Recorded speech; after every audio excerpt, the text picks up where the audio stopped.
Hey everybody, it's Josh Rutledge, your co-host for FearScape Paranormal Podcast. Thank you so much for listening. If you'd like to support us more, please head over to our website, FearScapePodcast.com. There you can click on store and browse some really awesome t-shirts and maybe pick a couple up, or even go to our Patreon page and see how you can support us monthly. We love bringing you awesome content just as much as you like listening to it. Enjoy the show. You have arrived at your destination. FearScape is a podcast that explores the legends and lores around many creepy and scary things. Information is researched and presented in an entertainment fashion and is presented based off of what we found. Legends have a way of changing over time, so be aware.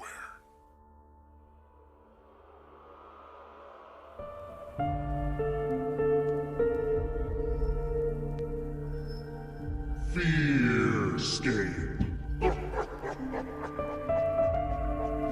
Welcome everybody back to FearScape.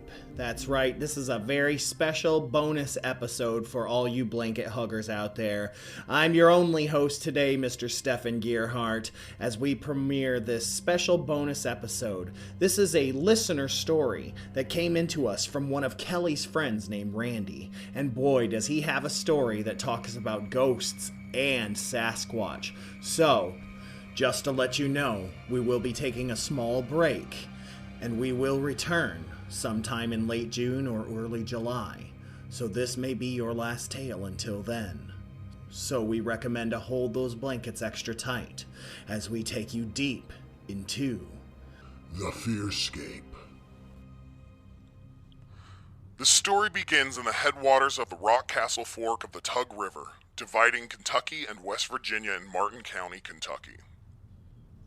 The Rock Castle has several main forks in the stream, but the setting of these incidents occurs in the uppermost headwaters of this fork of the Rock Castle Fork in the Coldwater Fork. The specific area is located in its uppermost reaches in the Lindbark Fork of Old Road Fork. The junction of Old Road Fork and Lindbark Fork was an official post office bearing the name of the local family that lived in the area. For anonymity, the name of the post office will not be mentioned as it was named for the local families that are my direct ancestors, and some people would be embarrassed and possibly harassed concerning these incidents.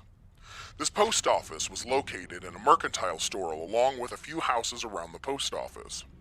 Now, in this day and age, one has to look hard to see signs of human life in the form of picket fences, barbed wire fence lines, and an occasional old rotted house foundation. It existed in the 1800s and was moved downstream as the families moved downstream in the early years of the turn of century in the 1900s. It's a really rough and remote area.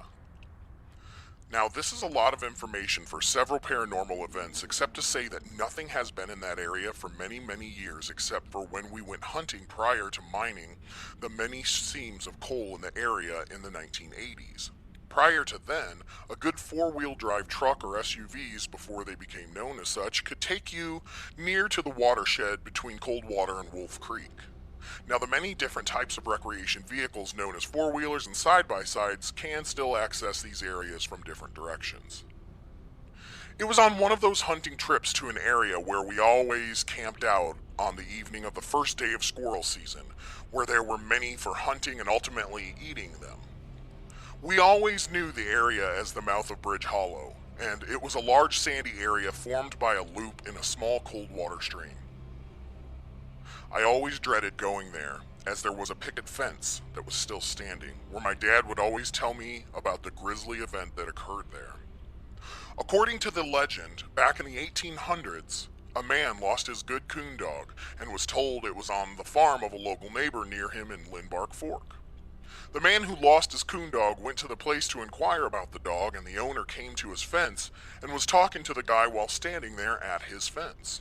An argument ensued between them and the man who lost his dog. Well, he lost his temper. One commonality in the men of those days was the lengths of their beards, which reached way down on their abdomen. Think of Phil of the modern-day Duck Dynasty and his long beard. Well, the man who lost his dog pulled out his Bowie knife in one hand, and with the other grabbed the homeowner's beard, pulled his neck out over the fence and sliced his head off, leaving it sitting on one of the pickets in the fence. Dad always said that on the day that occurred each year, blood could be seen on the fence. Now, I don't know if that was factual or if he was trying to scare me, but it always shivered me when I saw that still standing fence, either going or coming through the area. It was always dark in that area as it lied between two mountains and was located near the creek in the bottom of that particular topography. I have to say that whenever I found myself in Lindbark, I always had a foreboding feeling like the air was heavier or that something was just off. It was not a pleasant feeling, one of dread, and you didn't have to be near the fence to feel it. Even when I was a young teenager and rode a nice dirt bike, I stayed out of Lindbark and chose to ride Old Road Fork and the many local gas company roads that were built there for just great off-road riding. One Friday evening, in the late fall when all the leaves were off the trees, Dad informed me that we were going to the mouth of Bridge Hollow to hunt squirrels early the next morning. In the head of Bridge Hollow was a very low gap, and two little finger ridges coming down the mountain, and we were going to meet some of his friends from the mines where he worked, whom I also knew and liked. They were going to come in from the Wolf Creek divide of the watershed, and we were all going to hunt and meet in that gap from the Coldwater side. I agreed to go with him, though somewhat reluctantly because I had planned to sleep in a little on Saturday morning before I tackled some ongoing chores of clearing sumac bushes on the hillside around our house. Now, he and I were the only two going in his recently new 4x4 Chevrolet Blazer, which was capable of making that trek through the creeks and the occasional muddy road that came up out of the creek to miss deeper holes of water and slick rocks in the creek. The gas company maintained those so-called roads that we used to reach the uppermost portions of the stream where plenty of squirrels were always found. We got to the old camping area a little after daylight had hit, but it was still not quite light as we were in the bottoms of the tall mountains and it would be hours before we could see the sun overhead. As soon as I got out of the Blazer, I felt something. Again, like dread. This time, though, it was stronger. Dad told me that he was going to hunt right-hand finger ridge heading to the gap in the mountain ridge, and, well, I'd take the left-hand finger ridge, and we would meet each other and our friends in the gap. I steeled myself for something I really wasn't crazy about, but it made my dad happy to have me hunting with him, and I would do it to make him feel good about his only son.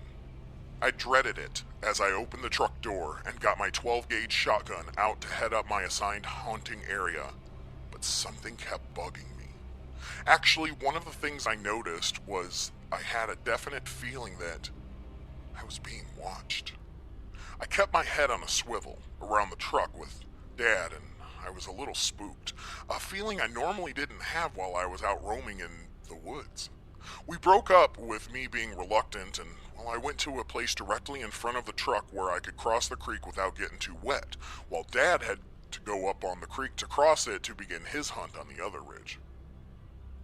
I tossed aside my feelings, knowing Dad had sent me to the tallest strands of hickory trees, and I was into the hunting, but I had to make some elevation up after the ridge I crossed in Coldwater Creek to reach these large groves of trees where I thought I'd most likely find squirrels. The creek was, at the time, about 8 to 10 feet wide and about 6 to 8 inches deep, which was a good trickle since we were so far up in the creek. I got about 50 feet of vertical elevation behind me and my wind began to run out.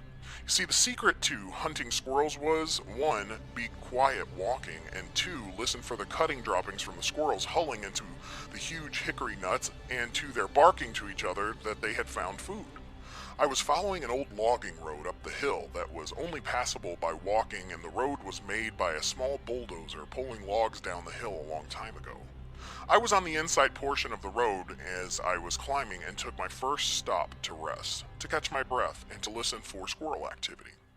With a start, I noticed the second thing that was bothering me. As I listened, all I could hear was my heart hammering from the short climb. There were no usual sounds of chipmunks running through the leaves squeaking for each other, no songbirds, no raptor birds hunting, and no wind in the trees. Nothing. As my heart normalized, I heard it. complete and deafening silence in the forest with me, and I had been in the forests of Coldwater since I could barely keep up with Dad, and this new sound never happens. The sound of complete and total silence. Now I was spooked as I strained my ears to hear anything, but to no avail. I stood there for a few minutes when I heard my first sound, and it chilled me to my bone. I heard a splash in the creek downstream from where I had crossed, and it was barely audible when I first heard it. It continually splashed as if something large was running with large, broad, bipedal strides up the creek toward me. I knew it wasn't Dad because he went up the creek and this was advancing up the creek well below our vehicle. I could not see the creek where I crossed, so I sought out a new sight line towards the stream. I knew that if I moved over to where I crossed, on the other side of the logging road, that I could almost see the creek. And so I did, and I wanted to see what kind of animal this was. And even though every hair on me was standing upright, I knew what I needed to do. I began a mental checklist of what normal things it could be.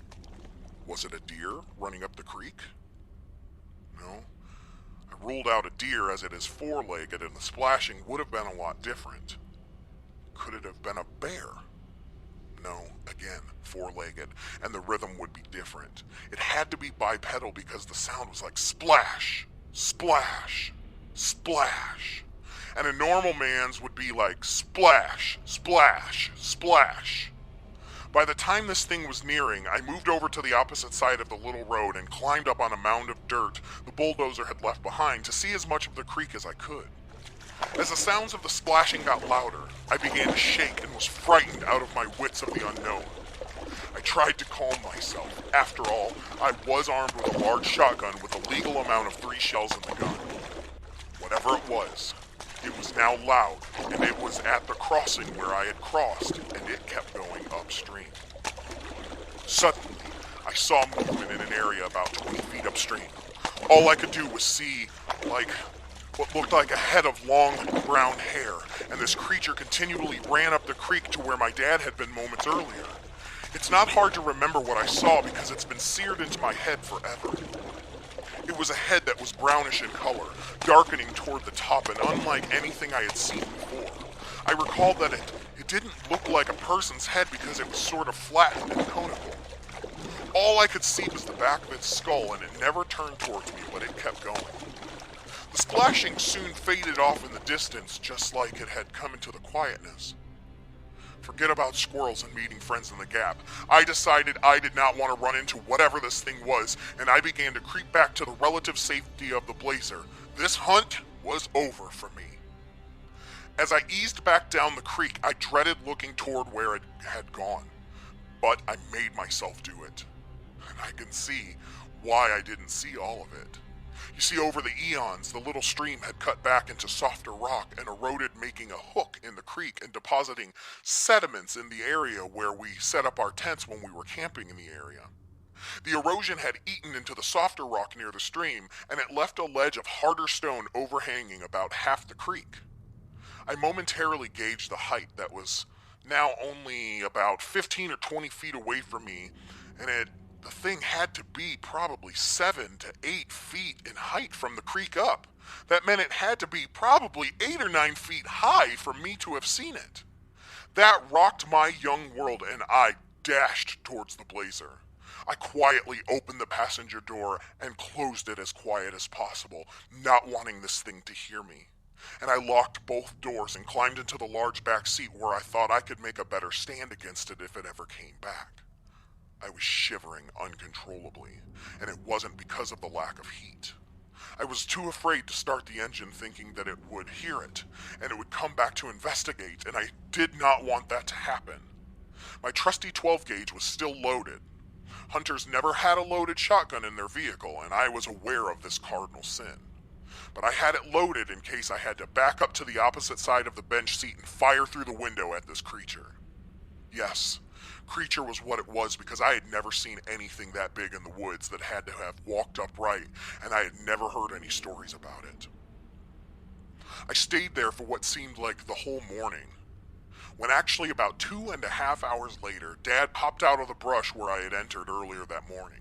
He had gotten to the gap, and didn't run into his friends, but of course, I wasn't there.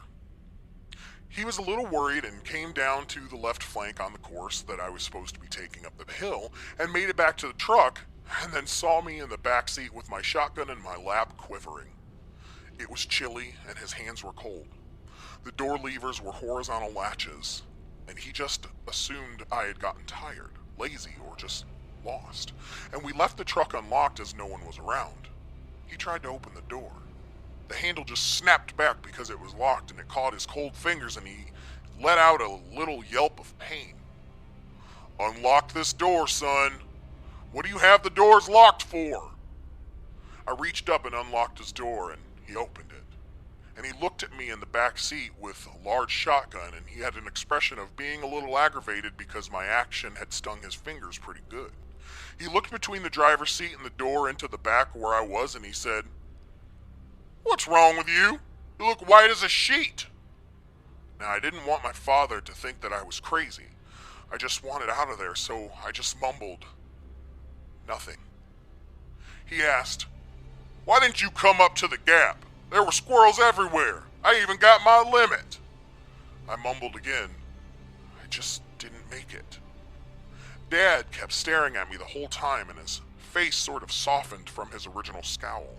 He asked, "What happened?" Knowing that ordinarily I would have climbed up there looking for squirrels and ultimately him. Mumbling again, I said, "Nothing." And he just kept staring at me. Then a look came over his face again, and he looked away, and it seemed like he was searching RAM in his memory banks as he was thinking about what had happened. He turned his gaze back to me, and it softened some more, and he said, "You saw something, didn't you?" I mumbled a non-committal grunt, and he continued to hold me in his stare. After a few seconds, he said, "Well, son, it's gone now. Now let's go home.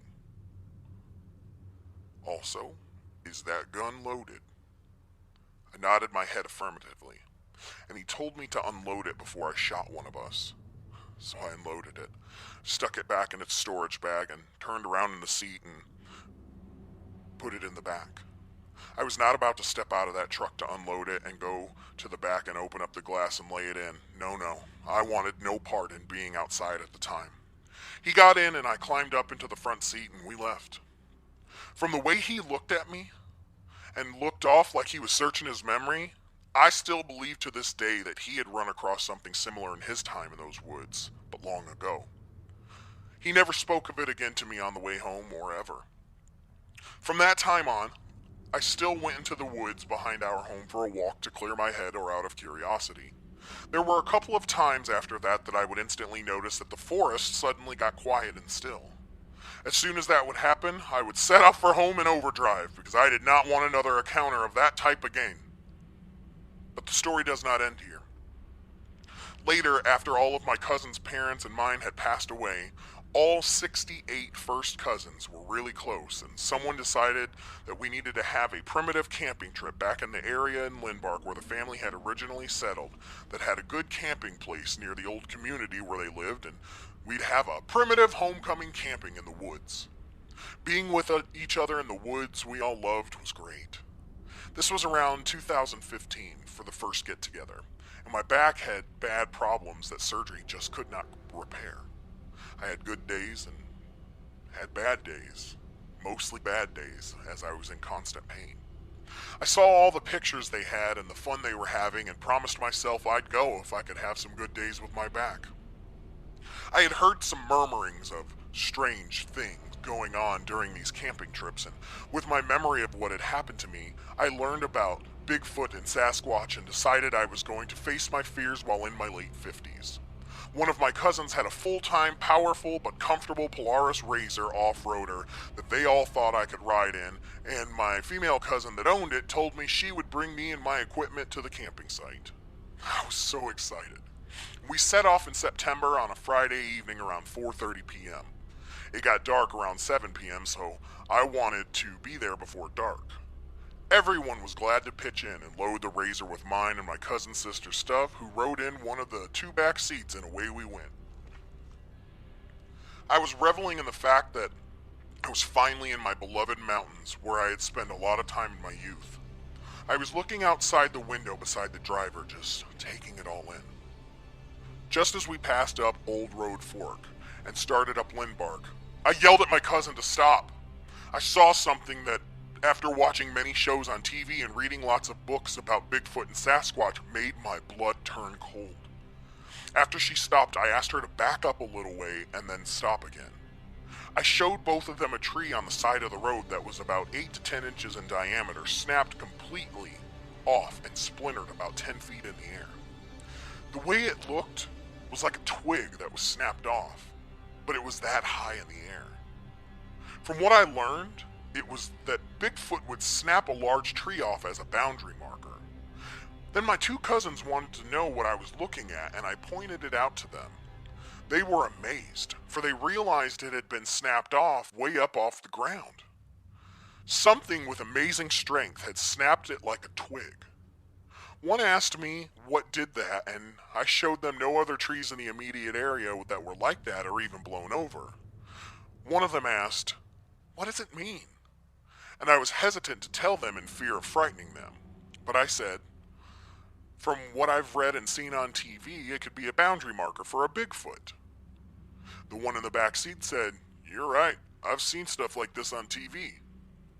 I told them it was probably nothing, and off we set for about 10 minutes of riding in silence until we reached camp where there were several others. We set about setting up my tent. My cousins wouldn't hear of me even doing it. They knew, of course, about my back, and so they did it for me.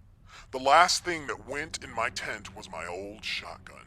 Yes, the one I had had with me on my first encounter.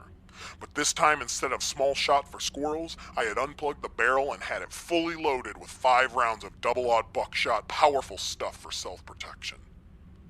We all sat around the fire, talking and catching up, for I hadn't seen many of them for years, pretty much just at funerals.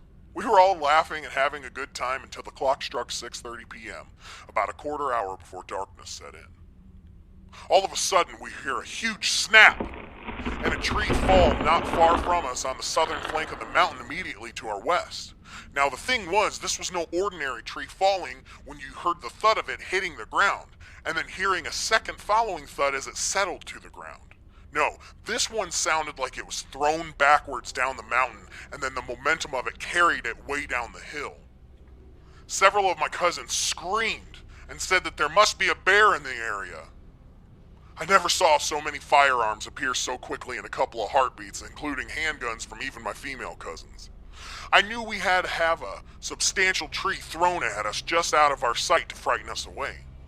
We talked about it for a few minutes and decided to go back to our normal ways. But I filed this one away as another encounter with a Bigfoot. I slept with my shotgun where I could grab it in a quick instance. At about 4 o'clock in the morning, I awoke with a full bladder.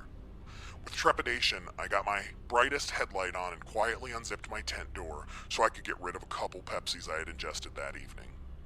We actually had a potty tent set up outside of camp for girls, and I didn't see any light in it, but I was afraid to let fly right outside of camp, so I steeled myself away and walked down to the water to urinate.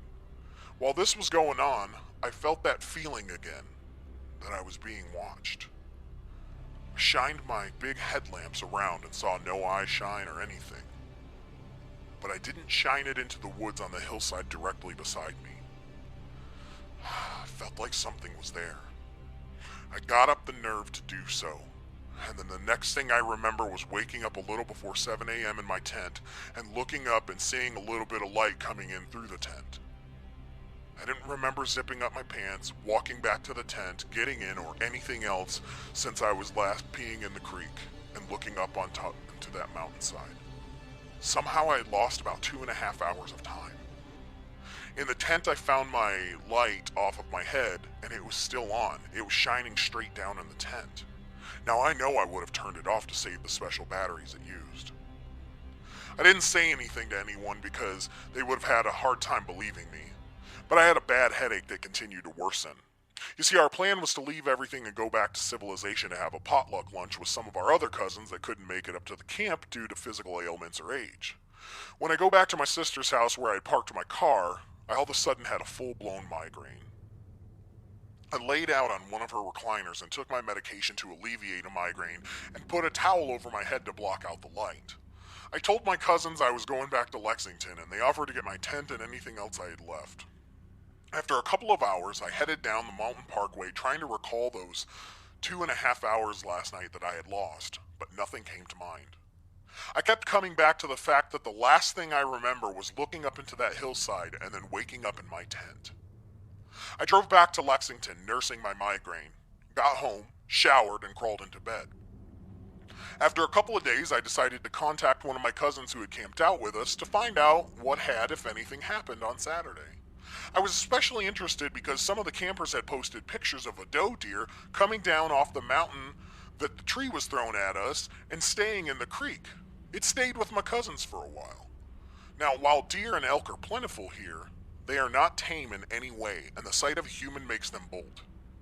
I noticed in the photographs that the deer was looking right at them and came within 15 feet of some of the campers. To me, the deer looked like it was frightened, and my cousin said it was out of breath with its sides heaving in and out and stayed there until it calmed down for approximately 10 minutes.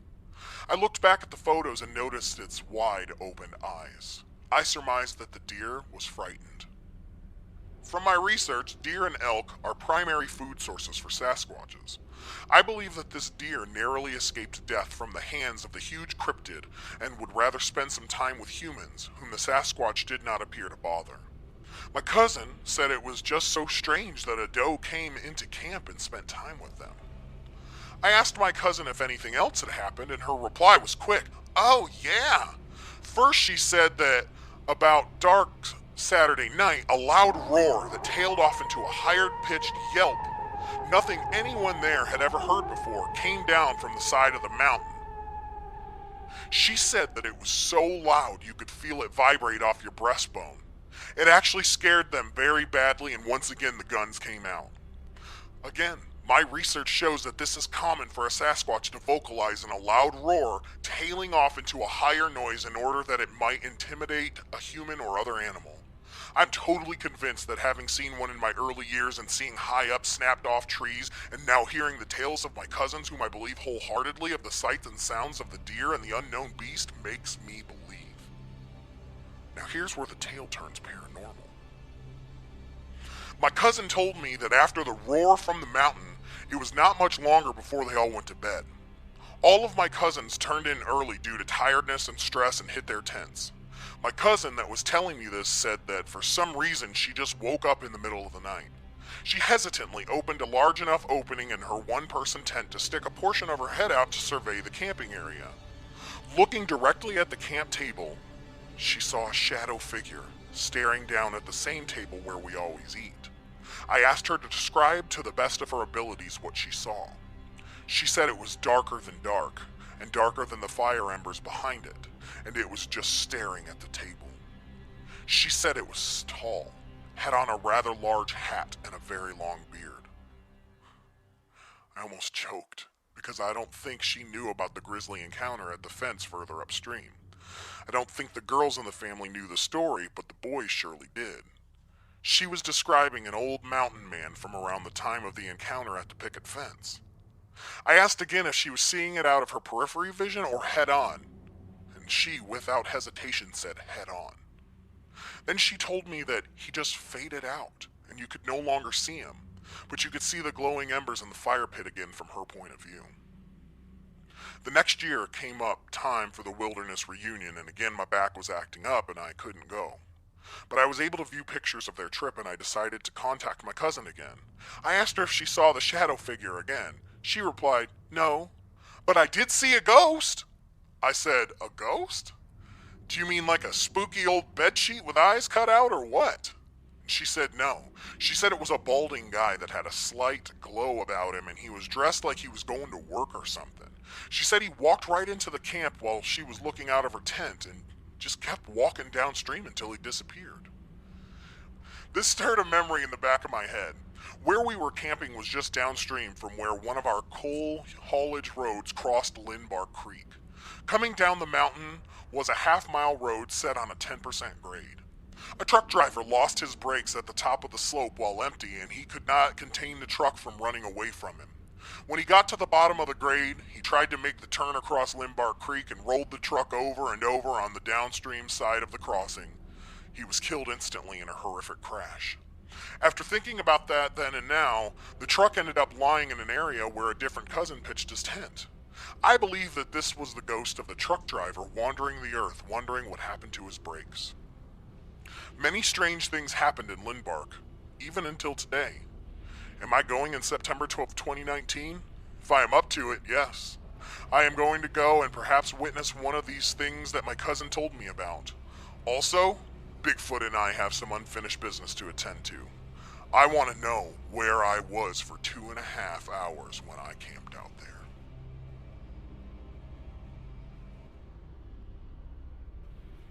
Very spooky stuff indeed. Thank you, listeners, for tuning in to another podcast episode of FearScape. This bonus episode was brought to you by the Destination Nation Network. As always, your home for all the best nerd podcasts. This has been Stefan, and I will catch you on the flip side. And remember, folks, hold those blankets extra tight.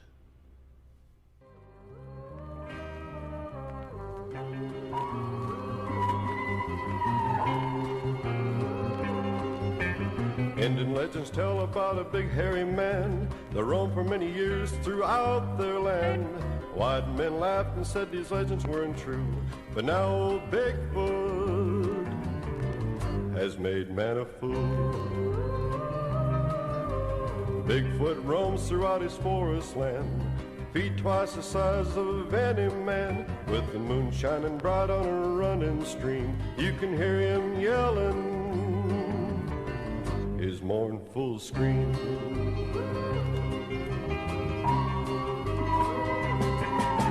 Scientists believe he's a missing link. Some people say that he's extinct.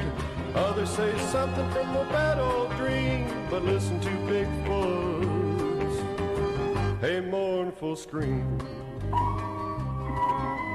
Bigfoot is a friend of all the wildlife band. He feeds a little raccoon right from his hand, while the old chipmunk sits a-chattering on his knee.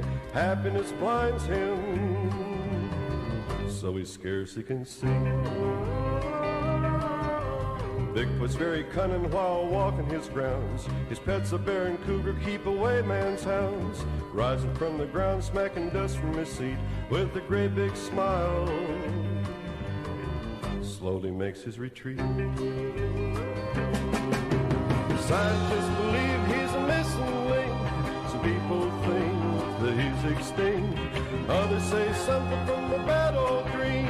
But listen to Bigfoot, a mournful scream.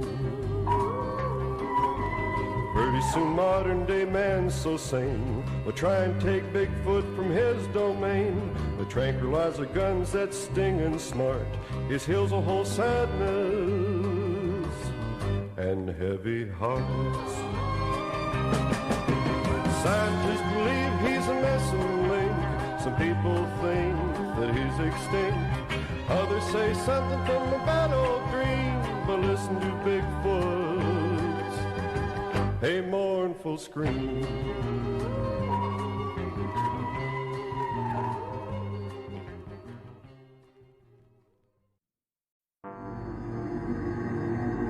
Coming to you from nowhere, a suburb of parts unknown. Join Stefan and Lance, the Misters of the Dark, as they review all things horror with their latest victim. I mean guest. New episodes of Misters of the Dark drop Mondays on the FearScape Media Network.